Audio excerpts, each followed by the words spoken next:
That's George Queen. And I am Judith Brown. Coming up in the bulletin this afternoon. Government urged to provide safe, secure school environments for teachers to maintain quality education delivery.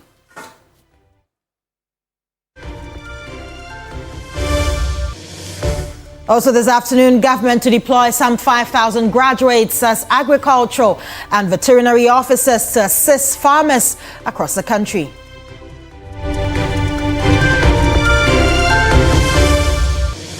Clean water access expanded in Kwewafram Plains South, easing the burden for over 10,000 residents and health workers in 4 communities.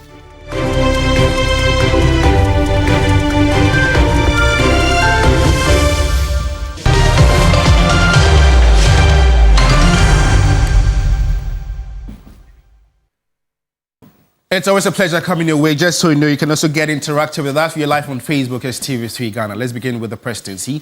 As President John Dramani Mahama has assured managers of the greenhouse enclave of a stable power supply, stating that the facility will be directly connected to power from the Bui power plant. The president gave the assurance while speaking at the sword cutting ceremony for Bright International Amusement Park at Afienya on Saturday. Greenhouse is working closely with the Minister of Trade and Agribusiness, and also with the Free Zones Board. They're also working closely with the 24-hour Economy Secretariat, because this is going to be the epicenter of the 24-hour economy.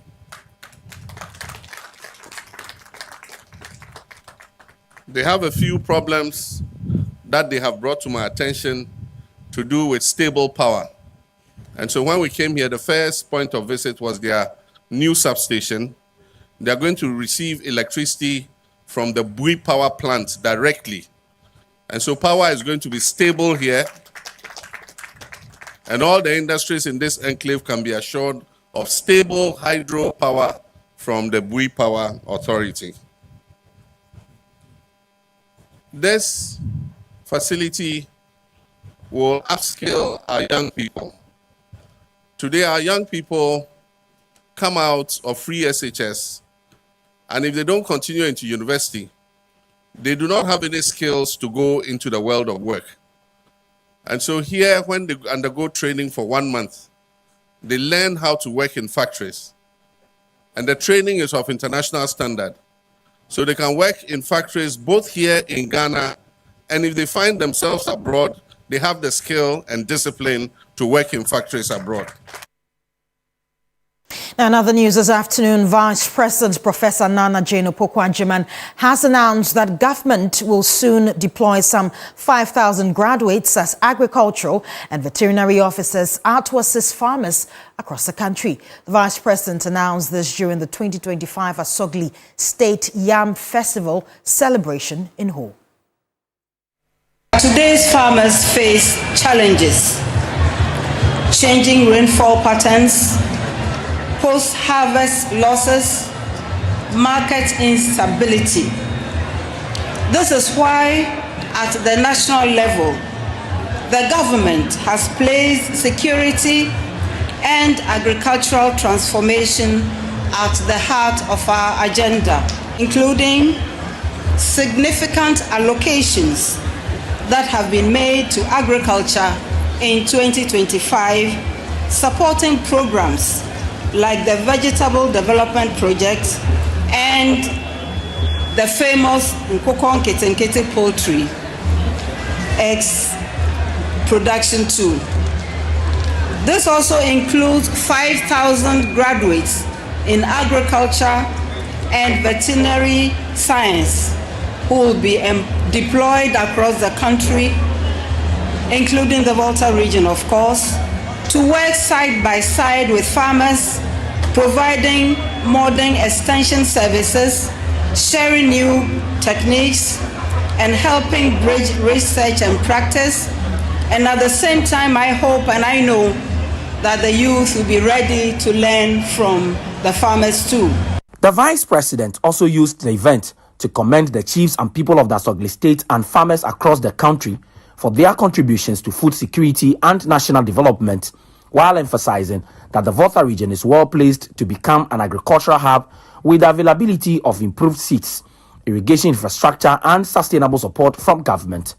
Togbe Apede the 14th, that Gbogboefia of Dasogli State, in his address, bemoaned the growing trend of corruption in Ghana and urged government to stay the course to recover the loot. Recently, we seem to have succeeded in making the beautiful name Ghana almost synonymous with the word corruption.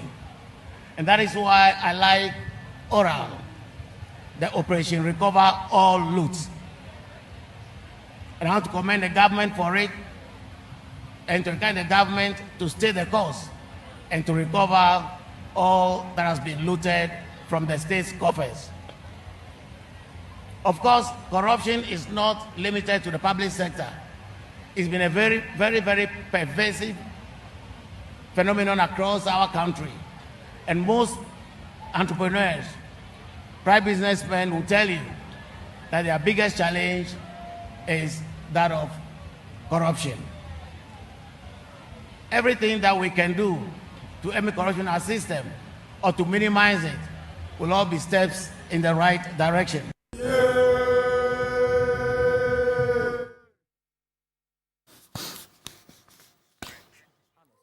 And now let's move to northern Ghana. Calls have intensified by some senior citizens for government to provide adequate infrastructure to ensure the safety and security of teachers in the wake of growing indiscipline among students. They argue that when teachers feel insecure in line of duty, they are unable to deliver quality education.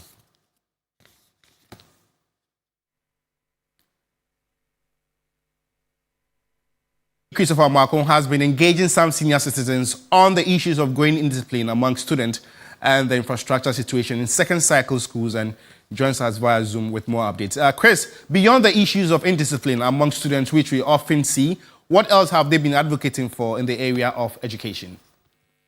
Yes, so basically they're advocating for an improved infrastructure in the second cycle institutions, because this is where majority of the people living the basic education level go to. And so they are saying that as more and more students move from the basic level to the senior high school level, it is imperative for governments and other stakeholders to consider providing adequate infrastructure to fill in the gap. So if you look at the Tamale Secondary School, for instance, this academic year, the freshers who will be going, it will be very difficult for them to have furniture to sit on, according to school authorities. And so the call has come at the time that infrastructure has become a major concern for not only teachers, but also parents as well.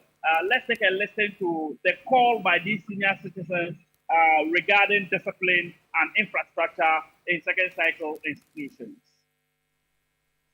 At the time we're here, the time we're living here in Apasis, we're 1,087. Today, I'm told there are 5,002. So the population has quadrupled. And the infrastructure, as compared to what the growth of the school, does not compare to the numbers. So they need more infrastructure and need more help. So we need more people to come. Some can put up classrooms, dormitories to aid. And if they have comfortable dormitories, there will be a lot of discipline.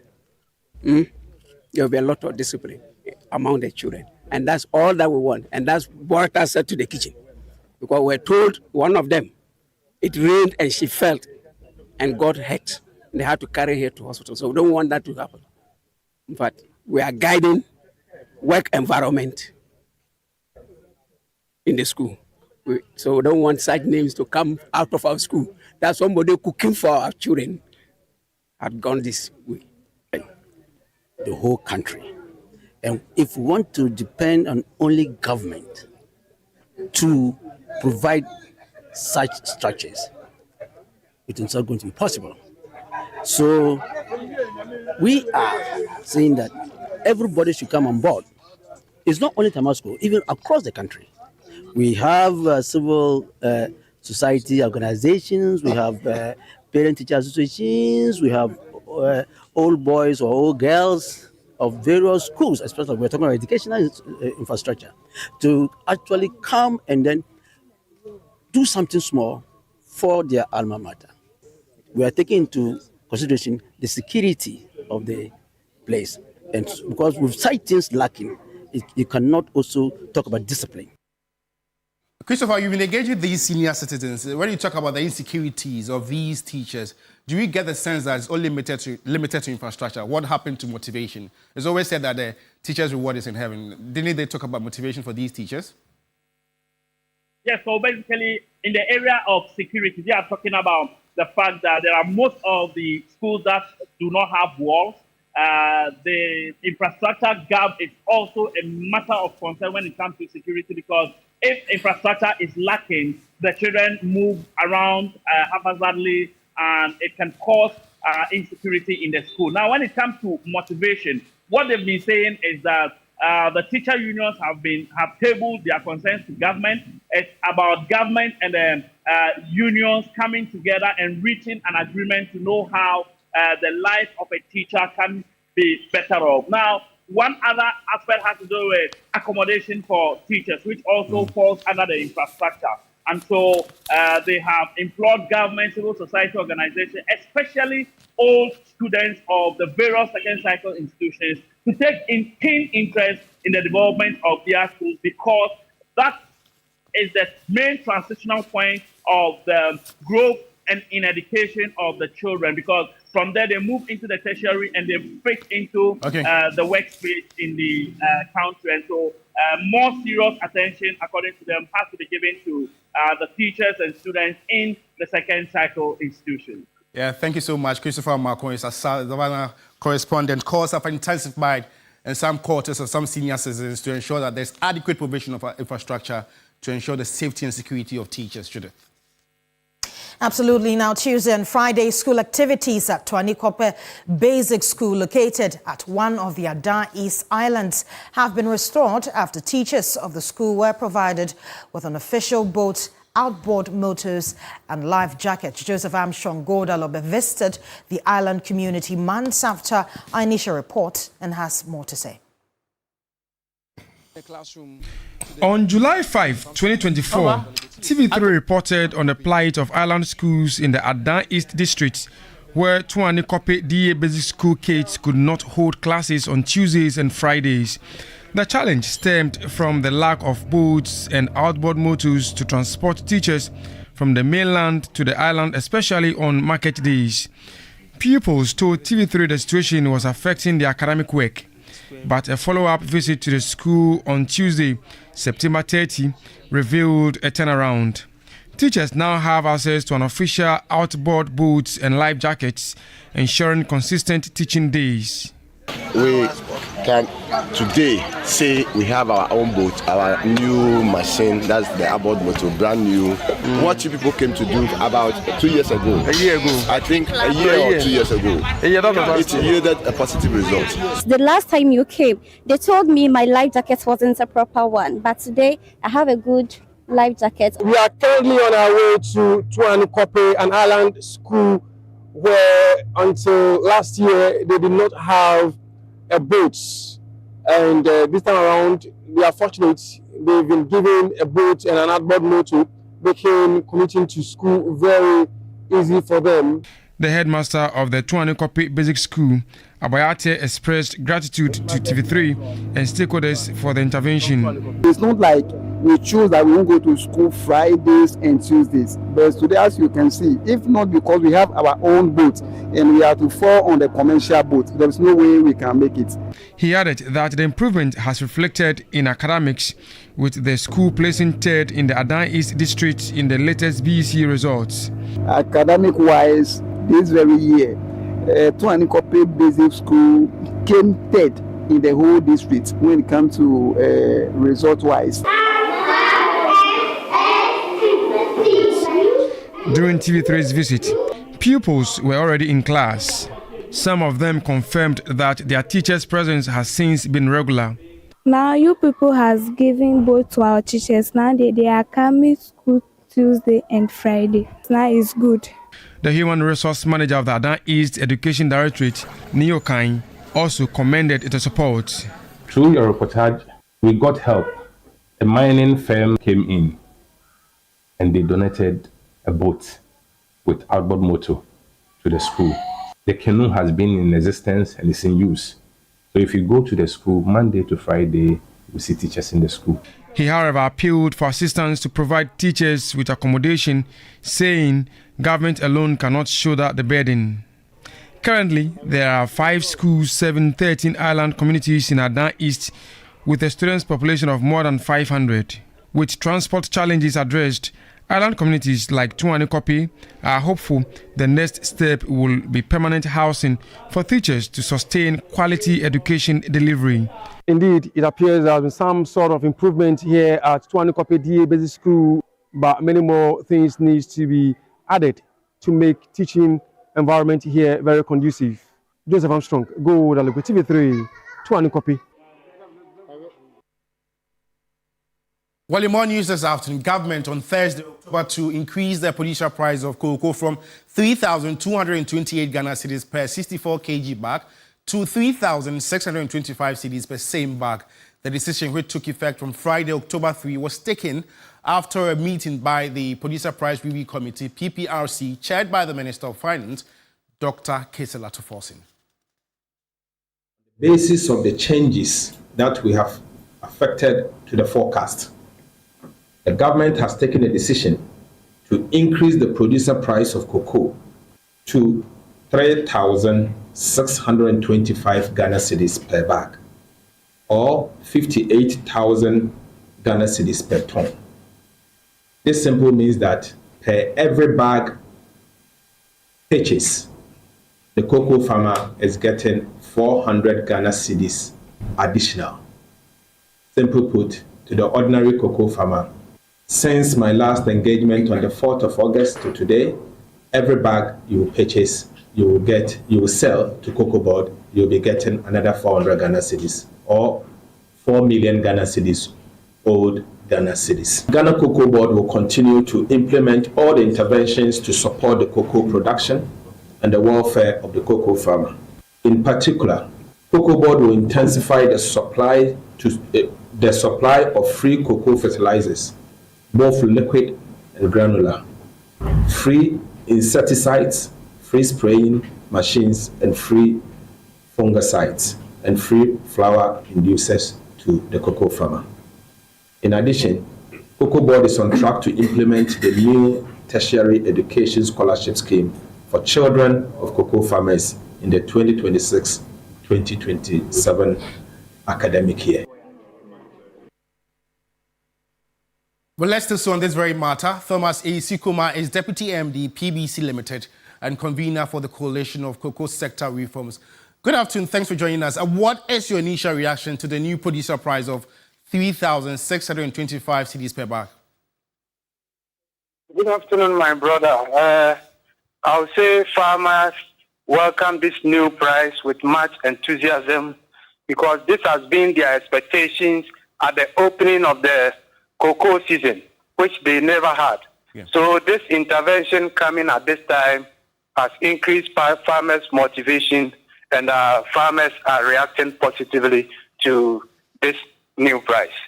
Thomas, I know there have been allegations that some cocoa farmers, export or smuggle some of these cocoa beans to Ivory Coast, among others. With this whole 400 cedis per, 64 kg bag, do you think it can solve some of these issues? Exactly what's the point. This increment is going to prevent anything like smuggling to the borders of Côte d'Ivoire. Because now when you look at the differences between our price and Ivory Coast is a little bit ahead of us, yeah. But it doesn't make business sense for a farmer or any individual to trade in the smuggling of cocoa. Looking at the exchange rate differences. Yeah. It doesn't make business sense. So this will go a long way to reduce smuggling. And Thomas, the finance minister mentioned that inputs like fertilizers, insecticides, and spraying machines will continue to be supplied for free. How crucial is it to a sector reeling from Galamsey impact? Yes, it's also a good intervention. I think this was spelled out at the initial stages at the opening of the season in terms of the fertilizers, the scholarship to farmers, and all the agro inputs that is going to be supplied. This increment, I'm sure, is coming from the exchange rate differences, the depreciation of the cedi. You remember around the time the cocoa season was reopening, the dollar was somewhat around 10.5, 10.25. But this time we are seeing the Ghana cedi to the dollar around 11 to 12. So the appreciation of the dollar as against the cedi is bringing in this windfall. Mm-hmm. Thomas, before you take leave of us, the agronomic inputs and the fertilizers, I think, was something that government has initially planned as budgeted. Therefore, it's all going to support the farmer to make a very good output. Okay, yeah. So Thomas, before you take leave of us, you are now the deputy MD of the produce buying company, a licensed cocoa buyer. How is the outlook for the company looking like? The company looking like coming from the brink of collapse? Sure. Last year PBC wasn't able to go into the market, but the new management has put in place mechanisms to see to the resuscitation of the company. As we speak, the PBC has been able to secure an off-taker who is going to finance this year's product purchases to the tune of 50,000 metric tons. Hence, this is going to inure to help PBC come back to its feet if all things goes well. And Thomas, thank you so much for making time with us. Thomas Eisikuma is Deputy MD PLC Limited and the convener for Coalition for Cocoa Sector Reforms. And so government has increased the producer price for cocoa to 3,625 cedis. And so any purchase of a 64 kg bag, the farmer gets an extra 400 Ghana cedis. And Judith? Right, and as Ghana Armed Forces opens up its doors for recruitment from October 3rd to 31st, one young man from Boko is pinning his hopes on a brighter future. Having traveled south to pursue tertiary education, he's now determined to make a breakthrough and lift his family out of economic hardship. Irama Smith shares his story. Ghana's high youth unemployment rate makes employment opportunities extremely competitive. In 2024, the youth unemployment rate was at 22.5% for ages 15 to 35, according to the Ghana Statistical Service.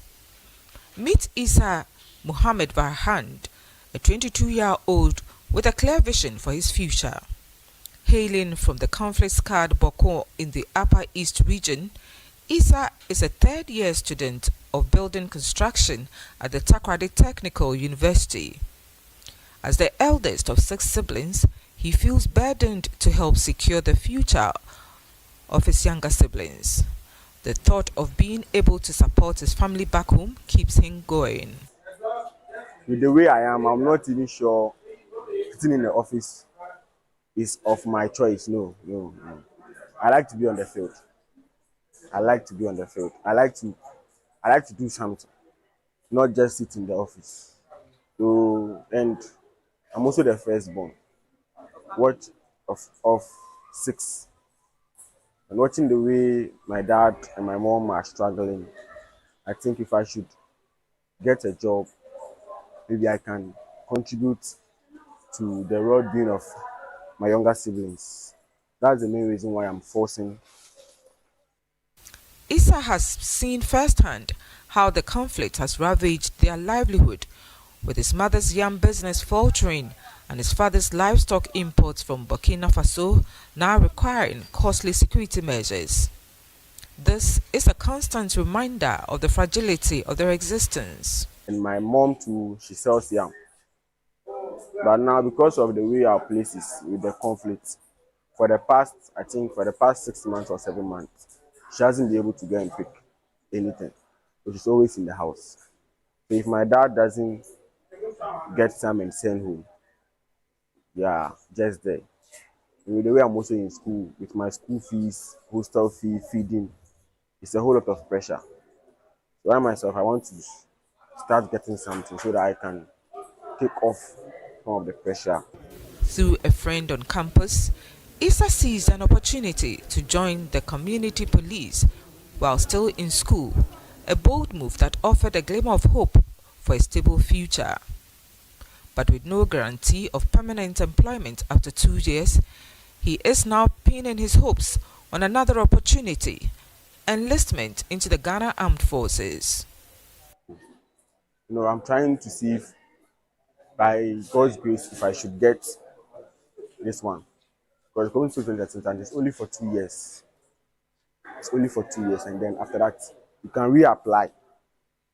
If you are likely to, you can also be employed to get into the police service at once. As for now that the police forms are not out, I think it's better I apply for this one to see where my luck also lies over there. With the competition fierce, all he can do is hope and pray that his dreams take flight and he can finally secure the economic independence to support his loved ones back home. For Issa, it's not just about a job. It is a chance to escape the noose of becoming part of the unemployment statistics of the country and also secure a brighter future for his siblings. Irama Smith, TV3 News, Takoradi. And away from Takoradi, early detection remains crucial in the fight against breast cancer to ensure chances of survival are high during treatment. However, in Ghana, close to 60% to 70% of cases are diagnosed at advanced stages, making treatment more challenging. The World Health Organization reports 2.3 million new cases of breast cancer are recorded annually worldwide. In Ghana, more than 4,650 women are diagnosed with breast cancer each year, with close to 60 to 70% of cases reported at advanced stages. Alarmingly, about 2,000 Ghanaians die of the disease each year, while financial gap, stigma, myths and misconceptions remains bottlenecks hindering progress in management of the disease in the country. As Ghana joins the world to mark Breast Cancer Awareness Month, calls intensify for early detection. I think it has come to a point where Ghana Health Service is taking this up as a public health concern. For now, radiotherapy is not on NHI. So if this Mahama Care covers that, that will be a huge gain for our patients. But also we need government and non-governmental agencies to also see how we can decentralize cancer centers and infrastructure. So if it would be amazing that we could have a radiotherapy machine or a cancer center in each region. President of the Breast Society of Ghana, Dr. Josephine Insafo, further cautioned against alternative treatment options. We will continue to talk, we will continue to educate, and we will continue to address these myths and misconceptions. The other challenge too is a lot of people try all sorts of alternative treatment, and they come and the disease is so advanced. Breast cancer is not a spiritual disease. It's not something that we can treat with herbs, even though I must admit we may not have enough cancer centers, but they're certainly available, and we need to be able to access these. This year's Breast Cancer Awareness Month is on the theme, My Why, encouraging individuals to share their personal reasons for advocating for breast cancer awareness.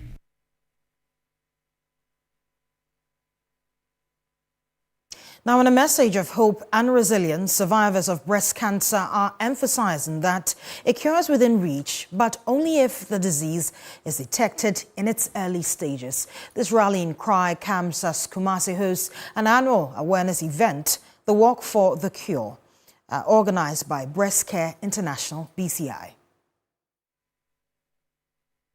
Hundreds continue to die from breast cancer in Ghana every year, despite the disease being highly treatable. The disease, according to data from the Ghana Health Services, is the leading cause of cancer mortality in Ghanaian women. This frequently comes down to a lack of awareness and education, as well as common myth, stigma, and misconception about it. At a walk, which drew thousands of participants, including survivors, healthcare professionals, students, and the general public, aimed at demystifying breast cancer and encourage proactive health checks, survivors shared a unified message. I'm having a bilateral mastectomy. I have no breast, but I don't want any woman to be like me in future. So no one should sit down and let breast cancer kill her. There is a cure for breast cancer, but let me tell you that go to the right hospital. There's hope. There is big hope that if you have breast cancer, you can survive it. It's early detection is the most important thing. Try to detect it. When you realize that you have a lump in your breast, then you're using ointment and those things. You don't even know what it is. So you have to go to the hospital, seek medical treatment. President of Breast Care International, Dr. Beatrice Wiafiadai, reiterated the survivors' sentiment. We need to let our women know that breast cancer is a hospital disease. We have to fight this battle together and to save the lives of our women, especially the young ones who are dying needlessly, prematurely, from a disease that is curable, that is treatable. The annual walk. Advocacy. Issues relating to health. The Speaker of Parliament, Alban Kingsford Sumana Bagbin, says Parliament is a house for the people which is committed to protecting the rights and interests of Ghanaians at all time. According to him, when the privileges and rights of Ghanaians are trampled upon, it is the duty of every member of Parliament to defend it. And he made the pronouncement when the delegation from the Temple of Rabbi honored him at a short ceremony in Accra.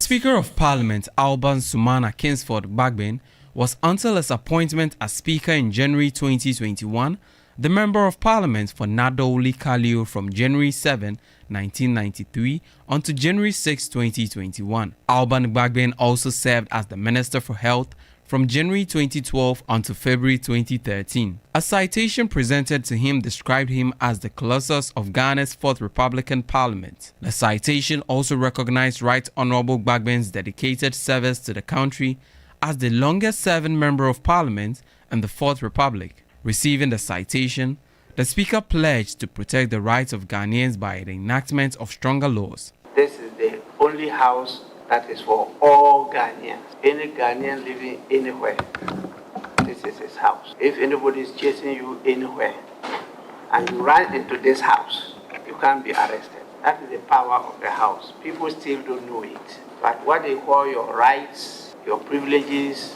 your entitlements, and all those things is the duty of this house to protect it, defend it, and enhance it for all of you.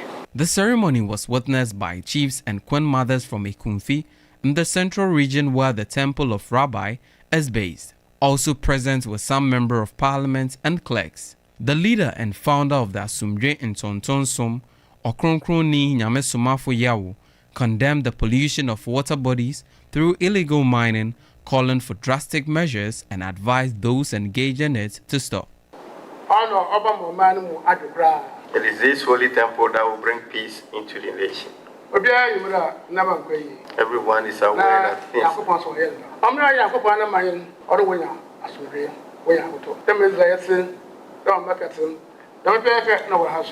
Mention that everyone is aware that things are not moving on well in the nation. It is not for him to come and announce that to us. But yet, he said, with the Most High God, his nation is supposed to have peace in the nation, like the way Mecca and Israel is. The same thing Ghana should also be experiencing. The delegation also made a symbolic presentation of 60 footballs to the Speaker for his vision to promote youth development, discipline, and unity through sports. Well, you're still watching Weekend Central here on TV3 with myself and Judith Brown. We're going for a quick commercial break. Stay with us.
Welcome back. You're still watching Weekend Central. Let's do Regional Hub now. And residents and health workers in several communities within the Kwehu-Afram Plains South District of the Eastern region have long struggled with limited access to potable water, a challenge that has severely affected daily life and public health. Yvonne Nikwe reports now that struggle is easing for some. Their community is surrounded by water bodies, but they do not have access to potable water. Today, courtesy donors, their livelihood will be made easier. Health personnel, pupils and women will now have access to potable water. Sometimes when we have delivery issues, we don't have access to water for our instruments and other stuff. The kids come and they are having high temperatures. We need to typically sponge them. We need to wash their vomitors and other stuff. But we don't have water readily available, so we will have to let someone go and fetch and come. And the distance wasn't an easy task. So now we have water at our doorsteps. So it's really helping, making the work more easier and then nice for us to do. It was difficult accessing water. We joined long queues before we could get water for even our children. We are happy now. For government officials, this intervention is a drop in a big hole because more communities need access to water. I'm signing a memorandum of understanding with them so that they have a project called Universal Water Project, which will cover all the communities. Communities where we don't have lights, we are going to give them mechanized boreholes with solar so that they can get water, potable water to take. For donors, it's their way of contributing to development and ensuring that government do meet sustainable development goals. But one thing they ask of, that government gets committed to ensuring that communities do have water. As in World Vision, we are complementing the efforts of government to achieve our sustainable development goals, 6, which comes with water, and 3 and others which are connected. We are even launching what we call the universal service coverage. And this is making sure that water gets to every home in country in the next 5 to 7 years. We need strong commitment from government, and our district. And now to the Bono East region, where the regional minister has issued a stern warning against the poor work ethics among staff at the regional education office. The minister is vowing to take disciplinary action against latecomers and early leavers. Poor work ethics, including lateness and absenteeism, have been a persistent and significant challenge in the public sector. During an unannounced visit to the regional education office, the Bono East regional minister criticized the poor work ethic displayed by some public sector workers. It's a general issue in the region, and I don't think as citizens, when we proceed this way, it will help. We are all having a common vision to pursue. So before we can get there, I think we have to change our attitude to make sure they come to work on time so that we can make results. I'm looking at the reporting time, very key, because most of the people, instead of them to report around 8:30, you will be there by 10. They have not yet reported. Some of them too close early, of which we are not going to interrogate that. Repeat of same, I don't think they will get it easy. In fact, I will handle them with the iron hands that it requires. The regional director of education, whose office was in focus, emphasized that such habits undermine productivity. Coming to work on time and closing at the right time is very key to increase productivity, to get the best out of the workers. Everybody, every schedule officer, every teacher in the classroom has a schedule, a set of work to do. And so when you come on time, the learners will not be waiting for you, students will not be waiting for you. Some will be present in the office, present on the field, but they are not producing anything or doing anything productive. So my advice is that everybody should add on to whatever legacy they have left, they've come to meet. The Ghana Education Service and its development partners have historically recorded high rates of absenteeism, particularly in rural areas. While rates fluctuate, studies over the past decade have shown absenteeism ranging from 10% to over 20% on any day in some districts, a key factor often linked to poor learning outcomes. The government's push for timely reporting and improved productivity, championed by the Bono East Regional Minister, is a part of broader national efforts to reform public sector delivery and ensure taxpayers get value for wages paid. Belinda Tete, TV3 News, Bono East Region. Now, where mental health issues are taking center stage in health cases across 5 regions of the north, especially due to the lack of a state-owned mental hospital. Well, to make matters worse, the Upper East region has only 1 psychiatrist who is supported by just a few mental health nurses. Some mental health nurses working in the region have been sharing their frustrations. At least 10-bed capacity ward will go a long way helping the people so that we can admit when the need be. Then secondly, I think medication. Patients find it very difficult purchasing medication. So at least if the health insurance can take parts and patients topping up a little, or even the one that is supposed to be taken whole by the health insurance, it will be very, very important for the patient, and there will be less burden. And also patients' health insurance. There are some that cannot enroll themselves in case their health insurance expires. So we plead that if the government can take it up, that when their health insurance expires, they can renew it for them without any payments, as is being done to those who are pregnant. Challenges of mental health nurses, there are a lot.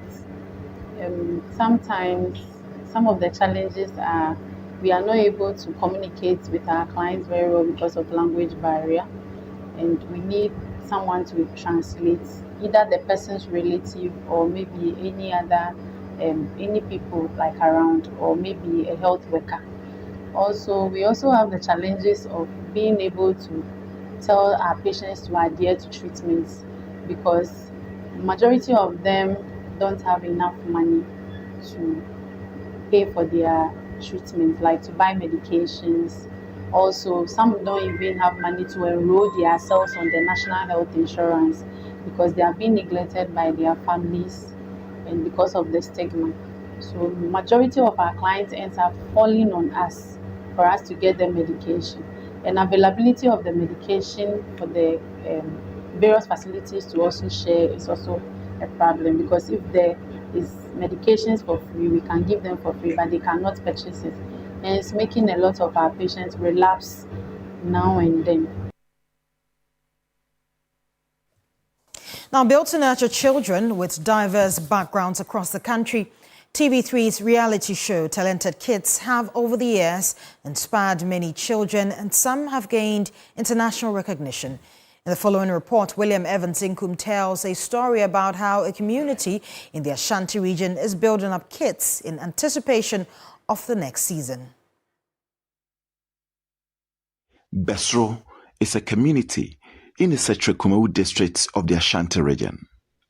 The population of children in this community appears colossal, although there was no available data to determine real-time numbers as at the time of filing this report. The day was a Saturday. The community center was the center of attraction. Both the young and old have gathered. Children are brought from far and near communities to showcase their talents.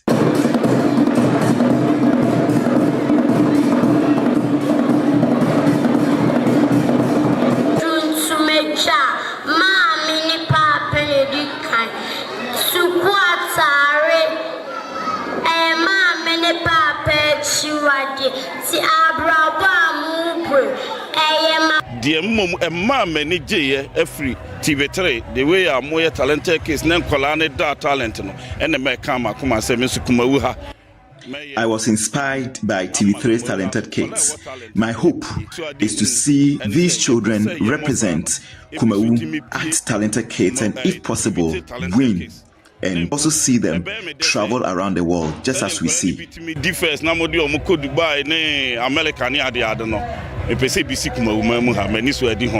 The hope of the community is to see them qualify for the next season of TV3's Talented Kids. The hope of these kids is to grab the opportunity and put the Bestro community on the world map. William Evans Sinkum, TV3 News, Bestro.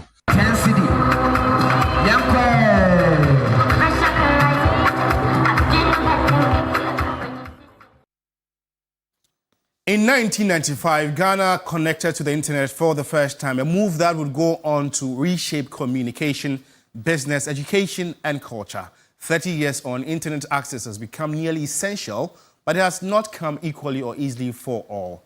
And Yinam Haliga traces Ghana's digital journey from cyber cafes to coding hubs. It was the year 1995. Ghana, a young democracy with a population of over just 17 million, took a bold step into the digital age. With support from the Ghana Network Information Center and the father of Internet, Professor Nina Kukweno, the country gained access to the World Wide Web, becoming one of the first sub-Saharan African nations to go online. At the time, few Ghanaians had personal computers. Internet cafes became the digital gateways, slow, costly, but exciting. My first use of the internet would have been 30 years ago, maybe. That makes me feel old all of a sudden. We had to create our first emails. At the time I was preparing to go to secondary school. I think I was going to pre-sec at the time. I started using it from primary school. So maybe early around class 6, class 5, thereabout. Back then, connections relied on dial-up modems and telephone lines. Speed was measured in kilobytes. Download took hours, yet the internet was spreading. One cafe, one connection at a time. There was life, but it was much slower. Okay. If you wanted to make a telephone call, at one point you had to go to the general post office. So the travel to that place was itself a problem. If you are fortunate and your house or facility happens to have one of the very few fixed telephone lines, then you have your friends come there to wait for a call from overseas. In 1997, Ghana registered its first GH domain. By the early 2000s, internet cafes had popped up in every major city. In 2008, the arrival of the submarine fiber optic cables transformed the landscape, bringing faster, more reliable internet.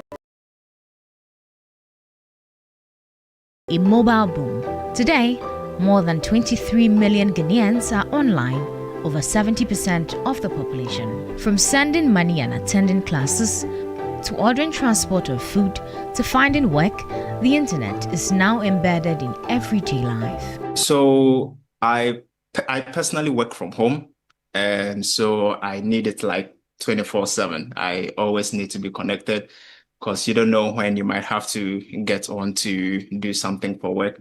But apart from having to use it for work, for banking services, to transfer money to families and friends, for entertainment, I'm actually out of home now, but here I don't have a television because I know I have a laptop, I have internet access. Whatever it is, whatever movie, whatever show I want to watch, I can still watch it on my computer because, of course, the internet is available. But access is not equal. While Ghana's digital landscape has expanded, affordability remains a challenge. The average cost of mobile data is around 4.2 Ghana cedis per gigabyte, cheaper than a decade ago, yes, but still costly for low-income and rural communities. I don't calculate the cost of that thing, but I know the cost is so high, but what can we do? It is the same as the rent that I said. You cannot do anything because you need it, you need your information. You go online and do it. Now when you buy the data, That short time, the data just finished. So the government can try and do something about the crisis. I think we'll be happy. Despite the barriers, a generation of Ghanaians is building, designing, and launching new ideas that were once unimaginable, although more can be done. Meaning, I don't want to be just a user. I want to be one building and participating in the development of those things as well. So I have to have confidence that I am able to do. It's not been easy, but there are still opportunities ahead, and it's up to us, our commitment to participation, but on the supply side. If we can focus on that and put our investments on the supply side, I'm sure we're going to be successful. To bridge the digital divide, government initiatives like the Rural Telephony Project and the Digital Ghana Agenda aim to reach 95% of the population by 2030. But with the growth comes responsibility. Data protection, digital literacy, and cybersecurity are recent concern. There's already some conversation around data protection. I think what we would need to improve maybe is our own personal securities also. We are putting a lot of personal and corporate information out there on the internet. What that also means is that we are opening our doors to other people. And there's a question we normally ask in cybersecurity: who's sleeping with you on your phone? Who's sleeping with you on your internet, on your profile? These are informations that bad people can curate for some time and then, end up impersonating you. I think that we need to improve the conversation around what challenges or what are the challenges that come of the use of the internet. 30 years ago, the internet in Ghana was a curiosity. Today, it's a necessity. As we look ahead, the challenge is not just about connections, it's about meaningful access, innovation, and inclusion. Because the next 30 years are being written today. And Yunam Halika, TV3 News, Accra.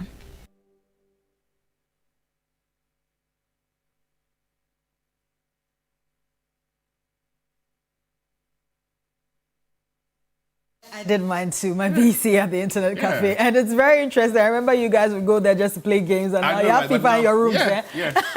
Interesting how time flies indeed, and that's how we're wrapping up the bulletin. My name is Judith Brown. I've been doing this with. And my name is Josh Quinn. For more news updates, just log on to our website. It's tweetnews.com. And I know Hot Issues is also, after this. Right here. Stay tuned. Bye.